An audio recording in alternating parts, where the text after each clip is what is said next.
श्वेता झा, आप देख रहे हैं सुबह सुबह। बंगाल में अगले साल चुनाव है, लेकिन सियासत की लड़ाई बंगाल की सड़कों पर अभी से लड़ी जा रही है। बंगाल के प्रदेश बीजेपी अध्यक्ष दिलीप घोष के काफिले पर हमले का बीजेपी ने सख्त विरोध किया है। उधर टीएमसी ने घोष के धमकी वाले बयान पर अपना एतराज जताया है।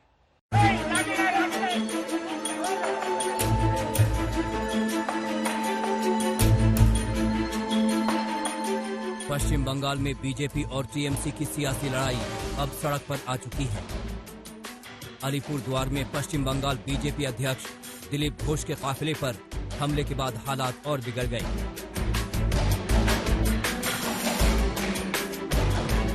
काफिले में दिलीप घोष की गाड़ी सहित एक और गाड़ी में तोड़फोड़ की गई। हमले को लेकर बीजेपी के शक के दायरे में टीएमसी के कार्यकर्ता हैं। मेरे ऊपर हमला कोई नई बात नहीं है, 50 बार हो चुका है और जितना हमला हुआ उतना बीजेपी बढ़ा और जितना वो घबरा रहे हैं, डर रहे हैं, हार रहे हैं, पीछे हट रहे हैं, पब्लिक से दूर जा रहे हैं, उतना बौखला आकर के हमारे ऊपर हिंसक आक्रमण कर रहे हैं।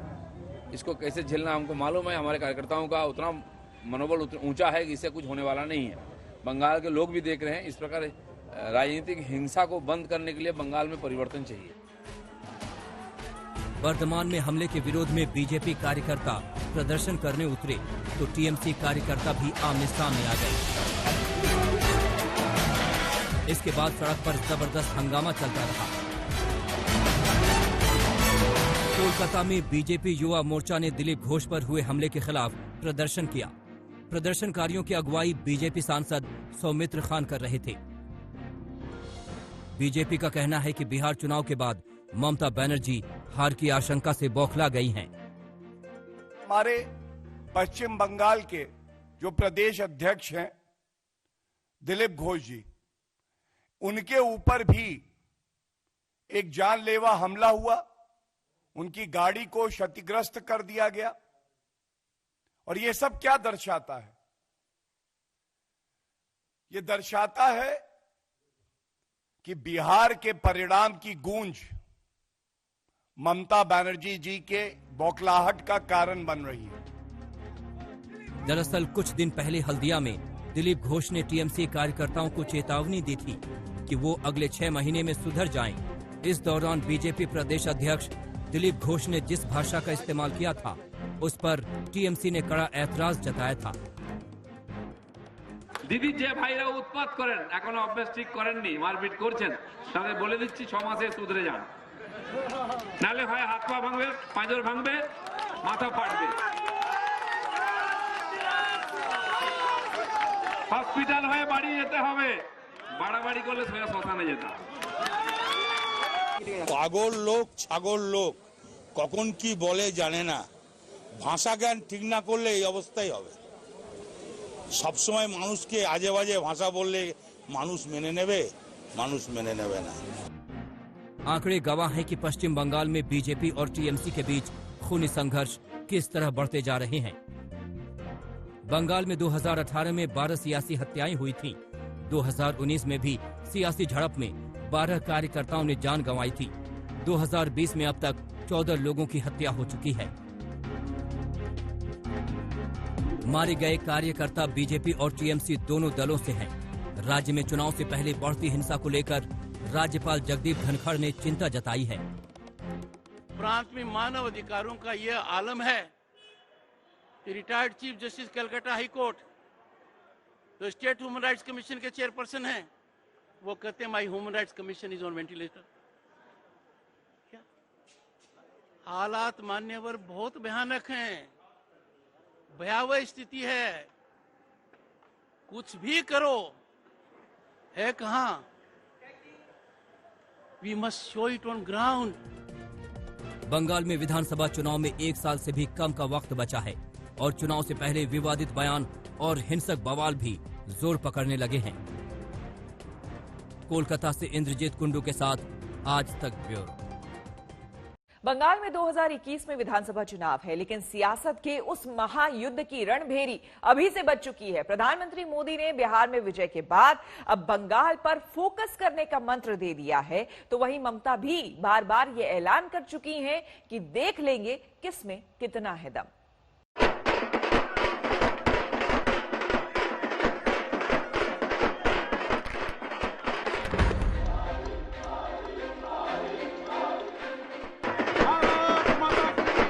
बिहार जीत लिया है, अब बंगाल पर चढ़ाई की बारी है।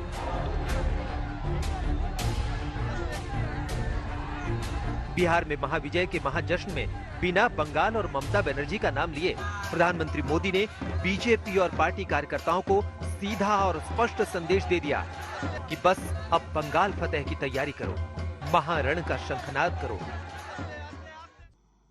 जो लोग लोकतांत्रिक तरीके से हमारा मुकाबला नहीं कर पा रहे हैं, ऐसे कुछ लोगों ने रास्ता अपनाया है। भारतीय जनता पार्टी के कार्यकर्ताओं को मौत के घाट उतार करके वे अपने मंसूबे पूरे कर लेंगे। मुझे चेतावनी देने की जरूरत नहीं है, क्योंकि वो काम जनता जनार्दन करेगी। अगले साल 2021 में पश्चिम बंगाल में विधानसभा चुनाव तय है और ममता के गढ़ में सेंधमारी बीजेपी के लिए सबसे बड़ी चुनौती है। बिहार विधानसभा चुनाव में तमाम एग्जिट पोल को झुठलाते हुए बीजेपी के दम पर एनडीए फिर से सरकार बनाने जा रही है। बीजेपी के लिए अब अगला चुनावी मिशन बंगाल चुनाव ही है, जहां जीत के लिए बीजेपी ने पिछले कुछ सालों से एड़ी चोटी का जोर लगा दिया है। नरेंद्र मोदी के ऐलान बंगाल से टीएमसी में खलबली है। प्रधानमंत्री के प्रहार का जवाब देने के लिए टीएमसी सांसद सौगत रॉय सामने आए। आप तो पश्चिम बंगाल में रहते हैं, ऐसा रास्ता में घूमते हैं, ऐसा लगता है कि लॉ एंड ऑर्डर सिचुएशन का ब्रेकडाउन हुआ? ऐसा कोई बात नहीं है। ये एक तो नैरेटिव बनाया जाता है बीजेपी की ओर से, और बीजेपी और उसके पहले आरएसएस ये तो झूठा प्रचार में माहिर है। तो कोई भी बात फैला देता है, वही फैला रहे हैं। बीजेपी के लिए बंगाल एक ऐसा सियासी गढ़ है जहां बीजेपी अब तक सत्ता से दूर है। हालांकि 2019 लोकसभा चुनाव में बीजेपी ने दमदार प्रदर्शन किया था, लेकिन अब चुनौती बंगाल में बीजेपी सरकार बनाने की है। साल 2020 में प्रधानमंत्री 2 बार जनवरी और मई में बंगाल का दौरा कर चुके हैं। अमित शाह भी मार्च और नवंबर में बंगाल जा चुके हैं। बीजेपी अध्यक्ष जेपी नड्डा भी अक्टूबर में बंगाल का दौरा कर चुके हैं। बीजेपी की ये तैयारी बता रही है कि पार्टी बंगाल चुनाव को लेकर कितनी संजीदा है। जिस तरह की भीड़ मैं देख रहा हूं रोड पर, जहां जाते हैं वहां पर, वो एक प्रकार का गुस्सा दिखाती है अभी के शासन के खिलाफ। एक और तो ममता जी के शासन के प्रति आक्रोश है, गुस्सा है, और दूसरी आंख में मोदी जी स्थिति को सुधार सकते, इसकी भरोसा और आशा भी दिखाई पड़ती है। बीजेपी की हिम्मत और हौसले को बंगाल के कद्दावर टीएमसी नेता भी बढ़ा रहे हैं, जिनमें सबसे बड़ा नाम है ममता के मंत्री शुवेंदु अधिकारी। सूत्रों के मुताबिक शुवेंदु अधिकारी ने ममता के खिलाफ बगावत का बिगुल फूंक दिया है। पार्टी लाइन से अलग हटकर अपनी रैली कर रहे हैं और सत्ताधारी को सार्वजनिक धमकी भी दे रहे हैं।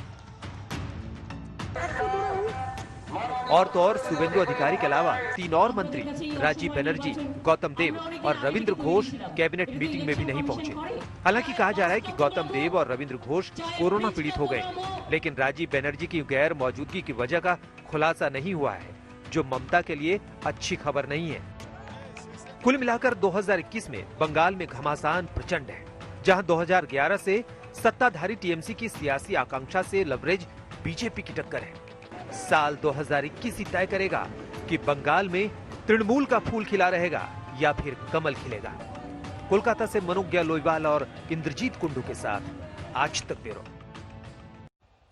दिवाली बस आ ही गई और दिल्ली में कोरोना के मामले भी खतरनाक होते जा रहे हैं। राजधानी में पहली बार एक दिन में 100 से ज्यादा लोगों की कोरोना की वजह से मौत हो गई है।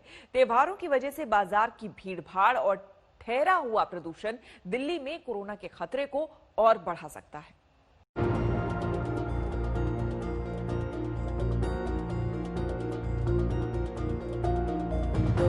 कोरोना संकट को लेकर दिल्ली बेहद बुरे दौर से गुजर रही है।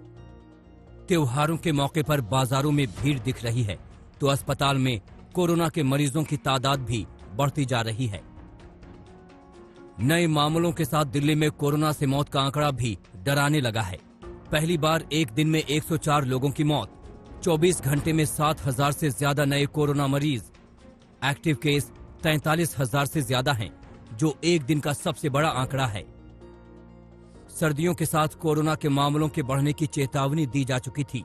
यही नहीं, मॉल, सिनेमाघर और मेट्रो सहित तमाम सार्वजनिक परिवहन के खुल जाने के बाद लोगों से एहतियात बरतने की अपील भी होती रही है।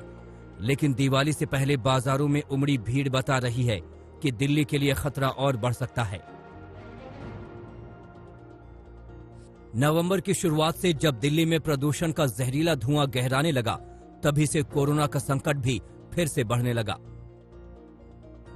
दिल्ली में 1 नवंबर से 11 नवंबर तक 768 लोगों की कोरोना से मौत हो चुकी है। वहीं 1 अक्टूबर से 31 अक्टूबर तक दिल्ली में कोरोना की वजह से जान गंवाने वालों का आंकड़ा 1124 था। 1 सितंबर से 30 सितंबर तक दिल्ली में 917 लोगों की कोरोना से मौत हुई थी। सितंबर के मुकाबले अगस्त में कोरोना से होने वाली मौत का आंकड़ा कम था। दिल्ली में 1 अगस्त से 31 अगस्त तक कोरोना से 458 मौतें हुई थी। आंकड़ों पर नजर डालें तो मौत के मामले जून के महीने में सबसे अधिक दर्ज हुए थे। तब मौत की दर 7% को पार कर गई थी और एक महीने में 2,247 लोगों की मौत हुई थी। देखिए, स्थिति के बारे में मैं आपको बता रहा था कि we are on the peak. जो भी चल रहा है पीक है, और इसके अंदर देखो इतना एग्जैक्ट प्रेडिक्शन करना तो बहुत मुश्किल है कि 1 दिन या 2 दिन, पर ये कह सकते हैं वीक के हिसाब से अगर करें, एवरेज वीकली जो एवरेज चल रही है वो अब तक की पिछले 3-4 महीने में हाईएस्ट है। 3 महीने के अंदर हाईएस्ट चल रही है, 13% के करीब वीकली एवरेज आ रही है हमारी। तो ये मुझे लगता है डेफिनेटली वीक के बाद कम होना चाहिए। कुल मिलाकर दिल्ली के लिए आने वाले वक्त में कोरोना से निपटने की चुनौती गंभीर होने वाली है। प्रदूषण की वजह से मौत के मामले के बढ़ने का खतरा है तो त्योहारों की भीड़ कोरोना संक्रमण की रफ्तार और बढ़ा सकती है। पंकज जैन, दिल्ली आज तक। और बीती रात दिल्ली के गांधीनगर इलाके में कपड़े के गोदाम में भीषण आग लग गई। गोदाम 3 मंजिला इमारत में था। तेजी से फैली आग ने पूरी इमारत को अपनी चपेट में ले लिया। इमारत में सबसे नीचे कपड़ों की ही दुकान थी। गांधीनगर इलाके में कपड़ों का थोक बाजार है। आग की वजह से पूरे इलाके में अफरा तफरी मच गई। लेकिन इस बीच राहत की बात यह रही कि हादसे के वक्त बिल्डिंग के अंदर कोई भी मौजूद नहीं था। दमकल की 26 गाड़ियों ने कड़ी मशक्कत के बाद आखिरकार आग पर काबू पा लिया।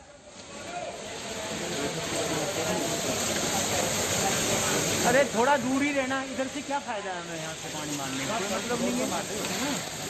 इन तस्वीरों में आप देख सकते हैं किस तरह से पूरी बिल्डिंग धधक रही है।